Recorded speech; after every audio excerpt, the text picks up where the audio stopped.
Voilà donc, nous bénissons le Seigneur pour cela. Je reprends donc le texte. Nous sommes dans 1 Corinthiens chapitre 1, le verset 10.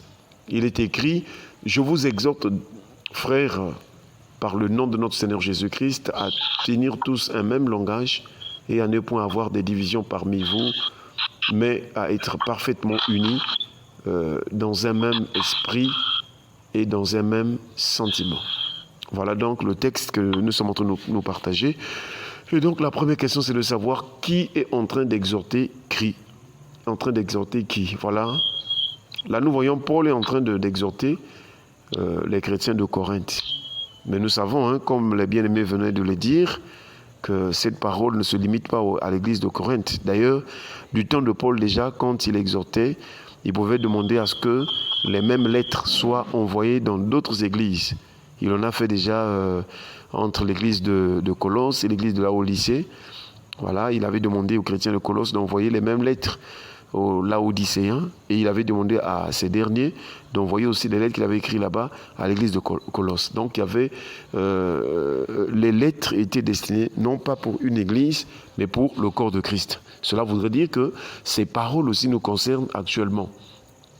Voilà donc, Paul est en train d'exhorter les chrétiens de Corinthe. Cela voudrait dire que nous aussi, en tant que serviteurs de Dieu, nous devons exhorter les autres. Et nous nous souvenons encore de ce texte d'Hébreux, Hébreux chapitre 10, je pense le verset 25, excusez-moi, il déclare « N'abandonnons pas notre assemblée comme c'est la coutume de quelques-uns, mais exhortons-nous réciproquement, et cela d'autant plus que vous voyez s'approcher le jour. » Voilà donc, je pense que pour que nous puissions nous soutenir, pour que nous puissions tenir jusqu'à la fin, les uns les autres, nous avons besoin de s'exhorter. Nous avons besoin de nous exhorter. La deuxième question, c'est de savoir au nom de qui exhorte-t-il. Voilà, il dit ici, je vous exhorte, frères, par le nom de notre Seigneur Jésus-Christ. Voyez-vous que dans le langage de Paul, c'est Christ qui est au cœur de son message. C'est Christ qui est au cœur du message de Paul. Si nous pouvons aller dans le deuxième chapitre de la première épître, vous allez vous rendre compte que dans les premières phrases de 1 Corinthiens chapitre 2, Paul va dire aux autres, pour moi frère, lorsque je suis allé chez vous, ce n'est pas avec une supériorité de langage ou de sagesse que je suis allé vous annoncer le témoignage de Dieu. Car je n'ai pas eu la pensée de savoir parmi vous autre chose que Jésus-Christ crucifié. Voyez-vous donc, Paul, reconnaissant qu'il était serviteur de Jésus-Christ, alors, apôtre de Jésus-Christ, Paul était centré sur Christ. Comme certains disent, christocentrique. Donc, le signe que nous sommes réellement le serviteur de Christ ou l'apôtre de Christ ou la personne que Christ a envoyée pour son champ, pour son église, alors tout ce que nous allons dire devait être centré sur la personne de Jésus. Nous devons avoir pour référence, pour référentiel, la personne de Jésus-Christ. Malheureusement aujourd'hui, lorsque nous écoutons certains orateurs, certains prédicateurs, malheureusement, ils vont au-delà. Quelquefois, ils ne citent même pas le nom de Jésus. Et les gens s'approprient des titres. Les gens sont dans la titrologie. Et quand les gens prêchent, ils veulent qu'on dise Amen en leur faveur. Alors que tout devait glorifier le Seigneur.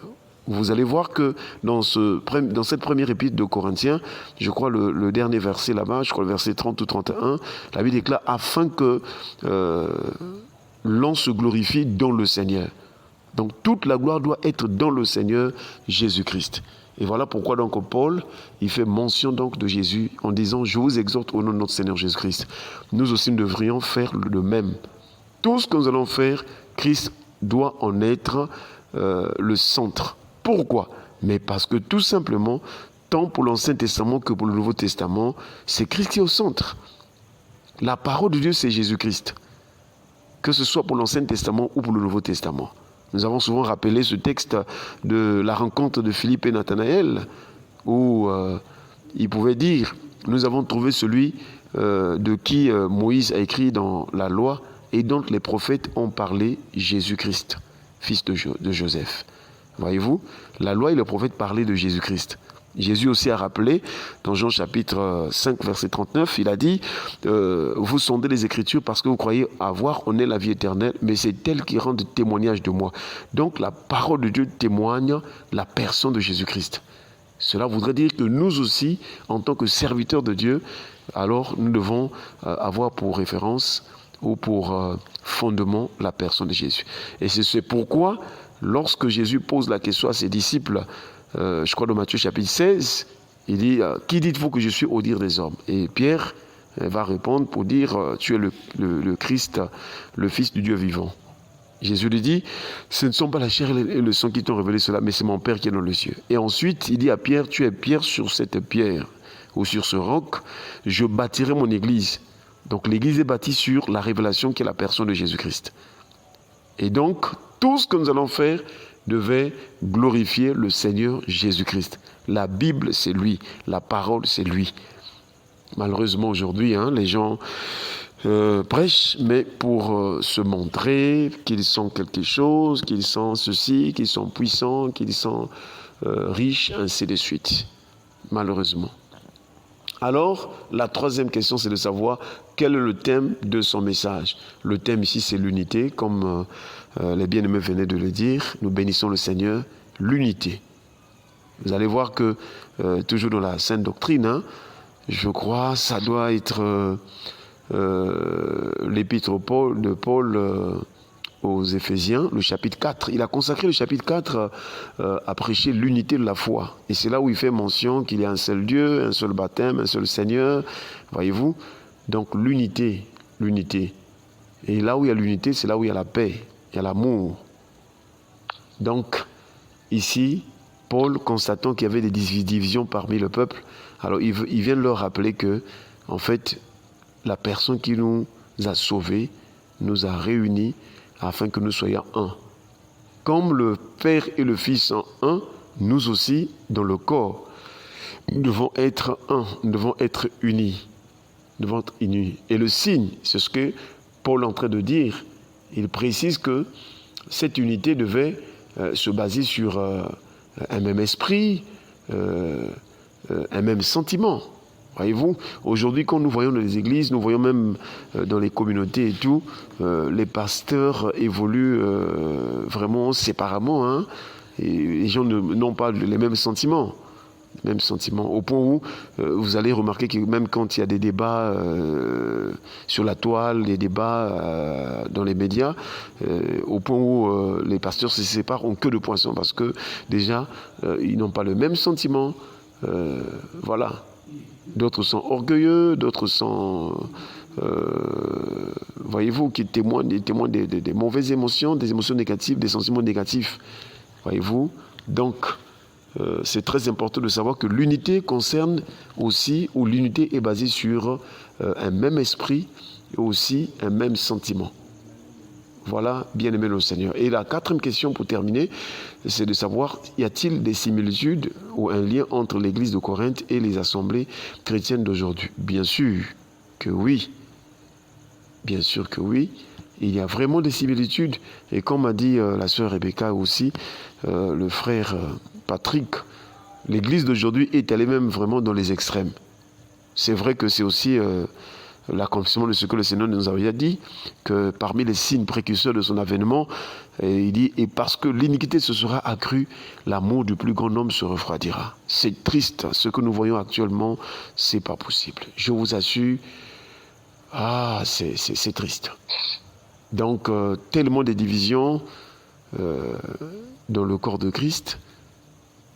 Bon, moi, j'exhorte toujours les bien-aimés de pouvoir prier le Seigneur afin d'être compté parmi le reste des fidèles. Parce que aussi, il y a beaucoup d'appelés, mais peu d'élus. Le royaume des cieux, c'est comme un filet qu'on jette dans la mer où on prend tous les poissons, mais après, on prendra les bons poissons pour mettre du bon côté. Donc, c'est pour ainsi dire qu'aujourd'hui, il y a tellement de divisions, aujourd'hui, il y a tellement la débauche. Parce que dans l'église de Corinthe, il y avait des divisions, il y avait la débauche. Les chrétiens étaient des chrétiens charnels. En tout cas, ils se comportaient comme des païens. Et aujourd'hui, nous en avons encore les signes manifestes. la chair. Les gens sont vraiment remplis des convoitises charnelles et mondaines. Les gens sont remplis des convoitises charnelles et mondaines. Et donc, nous voyons qu'il y a un rapport, il y a un lien entre l'église de Corinthe et aussi les assemblées chrétiennes aujourd'hui. Mais à nous qui sommes en train d'écouter cette exhortation, d'écouter ce partage, nous nous exhortons davantage encore pour montrer que nous devons vraiment nous réveiller et aussi chercher à marcher comme Christ, chercher à pratiquer ce qui est juste devant le Seigneur. Parce que les temps sont finis. Les temps sont finis. Les temps sont finis. Nous devons être unis dans l'amour. Jésus nous a aimés et le signe que nous sommes en Christ, c'est aussi l'amour véritable envers Dieu et envers notre prochain. Que notre prière, c'est de demander au Seigneur qu'il visite à travers le monde entier, comme a dit le frère Patrick, l'Église universelle, là où il y a eu des divisions, que les gens se réconcilient, parce que Jésus nous a donné aussi le ministère de la réconciliation. Que la réconciliation, les gens se réconcilient, bien entendu, dans la voie droite, dans la justice de Dieu, et que finalement nous nous préparions pour l'avènement du Seigneur. Que Dieu nous bénisse, que Dieu nous donne d'être unis dans un même esprit et dans un même sentiment. Soyez bénis au nom de Jésus. Amen. Amen, amen. Fortifie tous. Amen, amen. Amen. Que Dieu bénisse.